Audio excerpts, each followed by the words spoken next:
อ้เพิ่นทำเมนูแบบอาหารไทยๆที่พี่น้องเลยหรือว่าซีลำเบิงไอ้เพิ่นกินมื้อนี้เป็นยังไงรสชาติอันนี้คืออาหารไทยๆเด้การบ่แซ่บนี่เจ้ากินนี่นะอ๋อแซ่บหลายอืมสุกเลยเด้อจ้ะแล้วนะวันนี้เนาะนี่อู้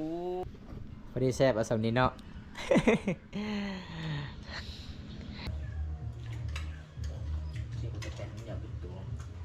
กินข้าวกันน้ำเลยไปใส่ต่อบัดนี้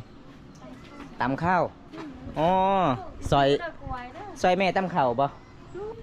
ยำหนึ่งแรงเพื่อนเจ้าบ่มีหุ้งสีบ่อ๋อตามเอาแบบนี้เนาะไม่จะได้อายอยู่ประเทศไทยยังมีแบบนี้บ่เขาตำข้าวบ่มีเลยเนาะอ๋อมีแต่อยู่ลาวบ้านเฮาเนาะอันนี้ร้อยแบบนี้ร้อยบ่ผัดได้ไปได้ผัดแบบนี้ไม่แต่สำนันบ่จะพัดเข่าบ่สำนันเนาะโอ้ยังลายเลยทุกคนเลยหาหน้าไม้เนาะเมื่อยบ่น้องตำข่าววันนี้เบิ้งมือเนาะแดงคือเก่าบ่โอ้มันสิเป็นโปกๆเลยเนาะ มันสิพองเลยเนาะใหญ่ยังใหญ่มังน้ำเต้าสบายดีจ้าน้ำไม่ยังนี่น้องเด้อด้วยเด้อด้วยคือมังน้ำเต้าเนาะอ๋อไปตักน้ำกิน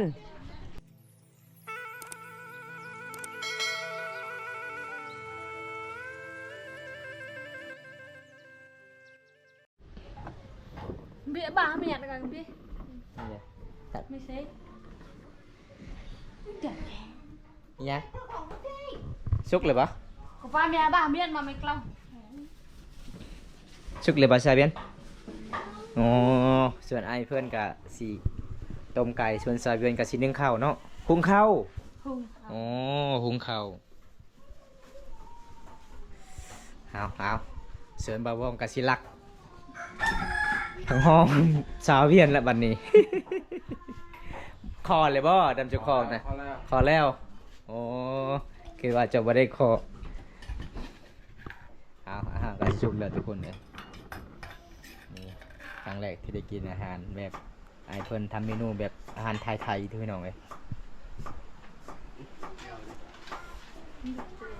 ยังมาสุกอร่อยเลย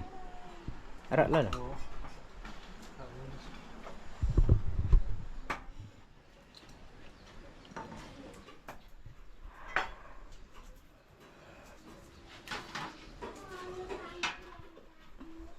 เนาะสาวสวยสุกหรือเปล่าชีลำเบิงไอเพื่อนกินมื้อนี้เป็นยังไงรสชาติอันนี้คืออาหารไทยๆเด้สูตรแบบไทยๆเด้ต้มไก่ชนะหายได้4 คน5 คนจะชีลำเบิงน้องเป็นยังไงน่าจะแซ่บหลายดิน้องเอ้ยการบ่แซ่บนี่เจ้ากินน้ำไม้ช้า น้ำไม้มันแซ่บกว่าจะเฮ็ดบ่เป็นอันนี้มันสูตรมันยากในมีหลายแนวอันนี้นะอ๋อแซ่บหลายเอาไว้เลยสุกเลยเด้อจ้ะก็กลัวเด้อย่าตะทัดเชื่อมันเอาใจมาเอานะแล้วนะวันนี้เนาะนี่อู้พี่น้องเอ้ยเป็นยังได้เนาะสาวเวียนสูตรเจ้าเบิ้งสุกแล้วเจ้าตักยังก็เห็นคือจะตักน้ำออกบ่เคยให้มันอุ่นไว้โอ้ยพี่น้องเอ้ยนี่ล่ะคนบ่เคยเฮ็ดกินเสียบทางไฟฟ้าเห็นบ่ส่วนลายก็ดังไฟตลอดเนาะน้ำจนเต็มหม้อเพิ่นใส่เลยทุกคนข้าวจนเปื่อยเบิดกินบ่ได้อันนี้ก็คือถากมาเนี่ยพี่ คือหากมาเลยมาอดปานไหนเลย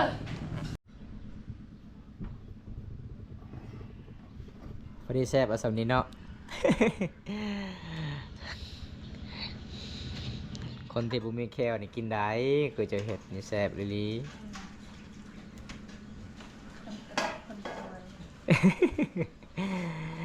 เอาสูตรซาเวียนหนึ่ง หุงข้าวทุกคน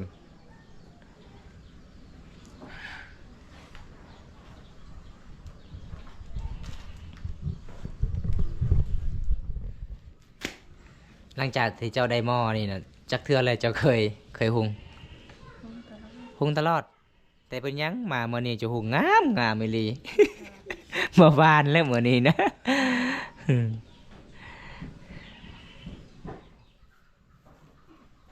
มันตุกแต่งาน cái túc bài nặng กระแนว này มันจ้าเนี่ย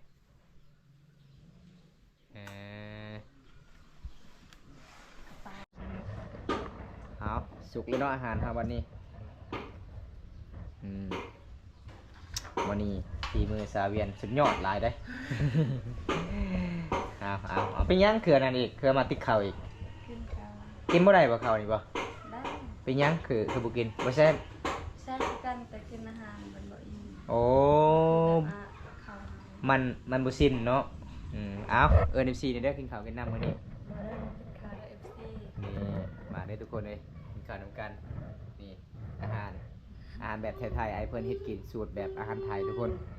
มาจะจวดน้ำกันพี่น้องฟังลาวฟังไทยในประเทศต่างประเทศที่เข้ามาติดตามรับชมมื้อนี้เด้อทุกคนเลย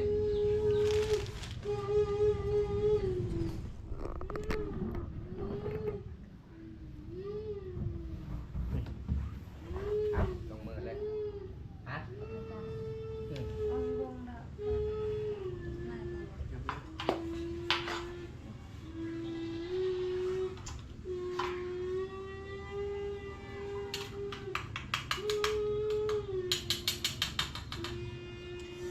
ให้บาวงบ่ต้องบ่กินบ่ กินบ่ได้ กินกินอันนั้นบ่ กินอันนี้เขาว่าติดแคลมัน ติดแคลนะว่ากินบ่ได้มาทุกคนมากินข้าวนำกันทุกคนเลยบรรยากาศยามตอนเที่ยง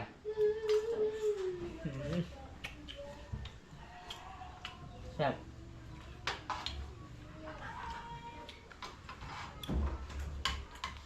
จะตาด้วย anh là vậy anh vẫn đây có bên thì cũng là sang cũng đó nó là trọ tèn anh sắp ra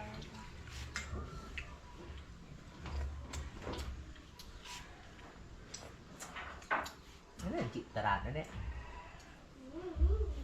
cô mình ta thích cô à mình ta thích đấy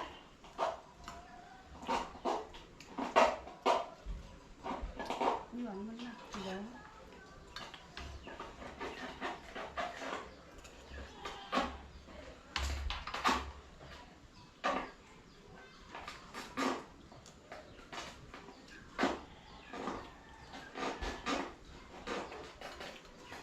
ได้ปะได้เลย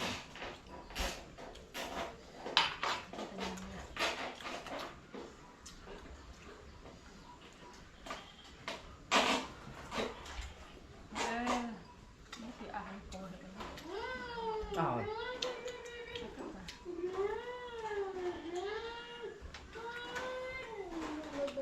nó mới ra thế rồi ra thế rồi đâu có ăn không còn được này mà cứ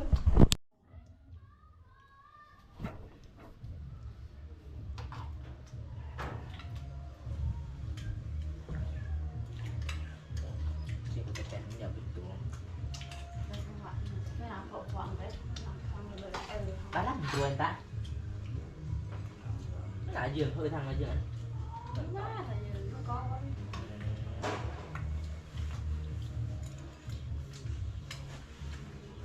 ตับมันบ่ออกลำนะลำ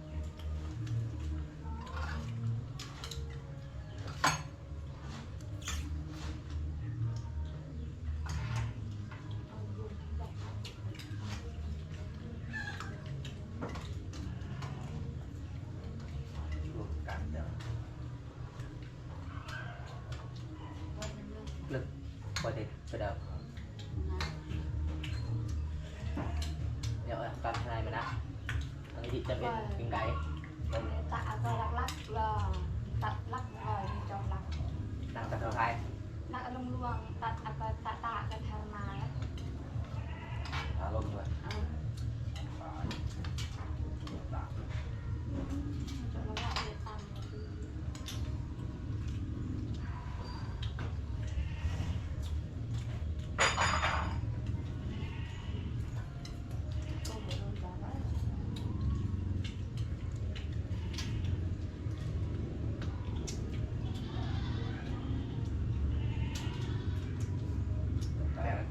บเนาะให้ดีเลยเนาะ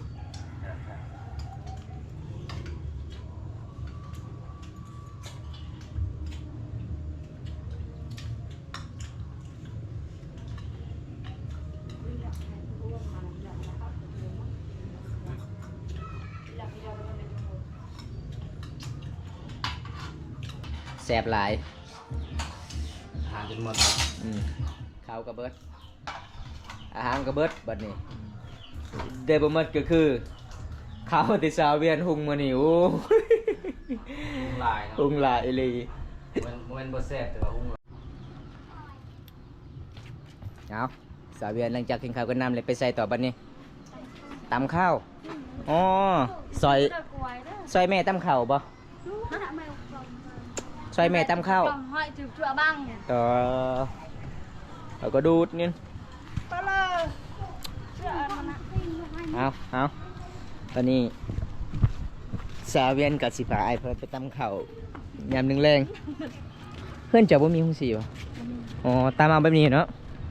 หมู่บ้านเจ้านี่คันเข้าสีข้าวนี่ซอบหนึงเท่าไหร่เขาเจ้าเอา3,000 กีบโอ้หมู่บ้านแกงอะล่อง30เด้อซอบหนึงเด้อ sốc 3,000เนาะหมู่บ้านเจ้าเนาะโอ้ไข่ทุกคนเลยเอาน้องก็สิตำข้าวยามหนึ่งแรง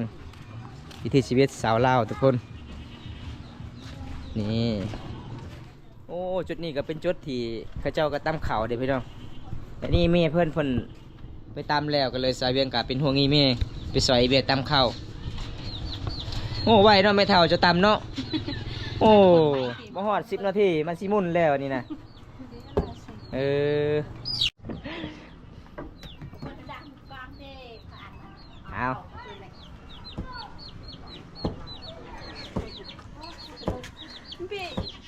เป็นภาษาเวียนจะต่ำบ่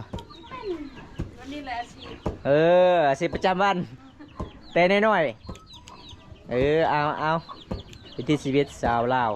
เอาบอกเล่นสิ น้องสาวอาเบียนคนสวยตำเข่ายามนึงแรง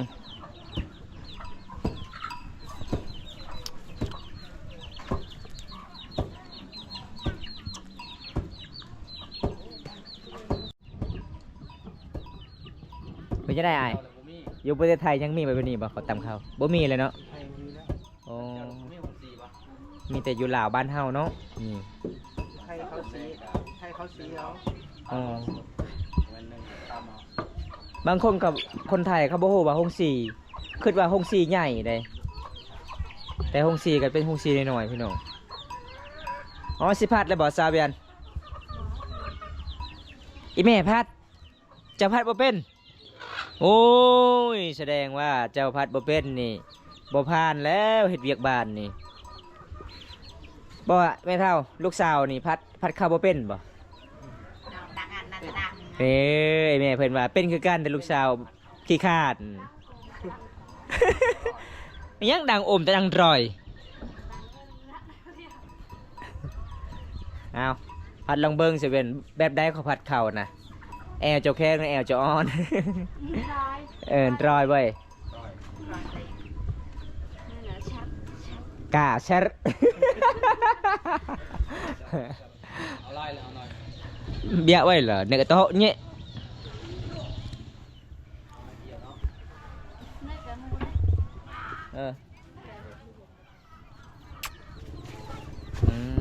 เอาหักเนาะอันนี้ร้อยแบบนี้ร้อยบ่พัดได้ไปได้ผัดแบบนี้พัดเนาะร้อยคืออาเซลเพิ่นว่าอาเซล เพิ่งเอาเนาะเพิ่ง เชี่ยแต่ดักลิกคอยแต่ดัก กองทางเลย เราดอกกลมเด้อ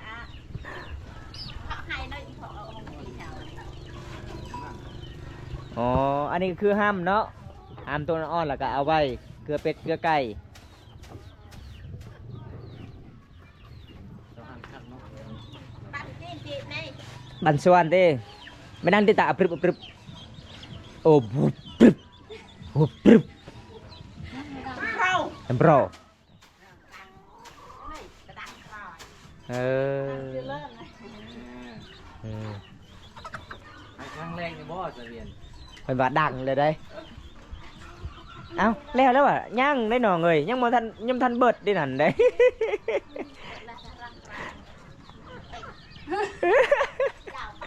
โอ้ยบ่ได้เลยเพื่อนไม่แต่สำนั่นบ่จะพัดเข่าบ่ สนั่นเนาะ โอ้ยังลายเลยทุกคนนี่4-5 มื้อเจะทาโรดสิได้กินข้าวน้ำเหล้านี่เราพัด เอา ทำไมต้อมตำต้อยคือมาตำทางใหญ่ๆฮะ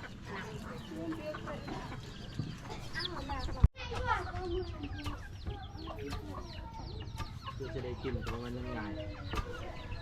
ทำไมจะกิน ตอนเช้าก็ตำบ่ตอนแรงก็ตำโอ้เอ้ยแล้ว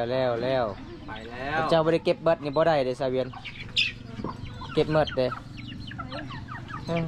แล้ว บอกเดี๋ยวชิมยาไต้ เอาเห็นบ่สาวเวียนตำข้าวจำนี่เลย เฮ็ดบ่เป็นแล้ว ไม่อีก ผัดบ่เป็นเบิ้งนี่แม่เพิ่นตับนี่มันตางเสียงได้ยินตึก เห็นบ่เห็นเสียงน่ะงามเลยได้เออ บอกนะอัน อีเมลเป็นตำจากซาเวียด้วยกัน หลังจากตำข้าวแล้วไปใส่ต่อบัดนี้ ฮานอย อนามัยเนาะเมื่อยบ่น้องตำข้าววันนี้ มือ เบิ้งมือน้องแดงคือเก่าบ่โอ้มันสิเป็นโปกๆเลยเนาะ มันสิพองเลยเนาะ ใส่หมู อ๋อ จัง แดงหมาเลยเบิ่งนี่แดงมาเลย แดงที่สุดก็คือน้องผัดข้าวมันหนักเด้หนักแหงแอวก็เลยแข็งผัดข้าว ไปใส่ต้อบันเนี่ย เอาไปหาหน้าไม้ ทำไมบ่ ไป ไปทำไรสิไป ยังเอาทางนี้เอาหน้าไม้หลายบ่ช่วงนี้บ่น้อง ลาย ส่วนหลายหน้าไม้ยังมี มาไล่ หน้าไม้ไรพวกผู้สาวบ่ตักน้ำบ่ ก็ ป้ามีตีใหญ่เลยเนาะ ใหญ่ยังใหญ่ มังน้ำเต้าเออใหญ่หมดเลยทุกคนเลยมังน้ำเต้าน้องชื่อว่าจังไดหมู่เจ้าบ่ชื่อว่าจังไดลาวนะชาวตริโอ้พี่น้องเอ้ยป้าสาวลาวคือนี่ เยี่ยมแล้วแค่ ส่วนหลายก็ขยันหลายเด้อทุกคนเลยเจ้าเพิ่นเจ้าบ่มีมังน้ำเต้าเนาะทักทายน้องก่อนทุกคนสบายดีจ้าน้ำไม่ยังนี่น้องเดาด้วย เดาด้วยคือมังน้ำเต่าเนาะอ๋อไปตักน้ำกินอ๋อเจ้าซื้อน้องทิคือเก่าเนาะอ๋อบ่ได้ไปเฮ็ดงานบ่อ๋อสบายไปเฮ็ดงานบ่น้องอ๋อบ่สบายโอ้ทุกคนเลยอันนี้ก็คือสาวติสาวลาวเขาวงกองหมู่บ้านสะบึทุกคนหมู่เป็นหมู่คู่ของสาวอาเวียนได้อันนี้จะเป็นเฮือนของน้องพี่น้องส่วนหลายเขาเจ้าก็เอามังน้ำเต่ามาตักหาได้ไหมบ่โอ้สิเต็มบ่ก็ยังเจ้ามื้อนี้นะคือใหญ่แท้เจ้าเอามาเจ้าสิอ้องไว้คันเต็มนี่บ่อ๋อแม่เฒ่าว่าจังได น้ำมันเห็ดแล้วบ่ทิ้ง บ่เต็มแล้วว่านะอ๋อเจ้าสิหาบไว้บ่น้องอันนี้นะมันเต็มเลยเด้จะหน่อยนี่เด้ เอาฮับบ่ อ้องเอาเนาะ เดี๋ยวฮับบ่ พายเอาอันนี้มันเป็นอ้องคันอ้องคือทางลัง อ่องจังน้อยเห็ดน้ำมันลายกัน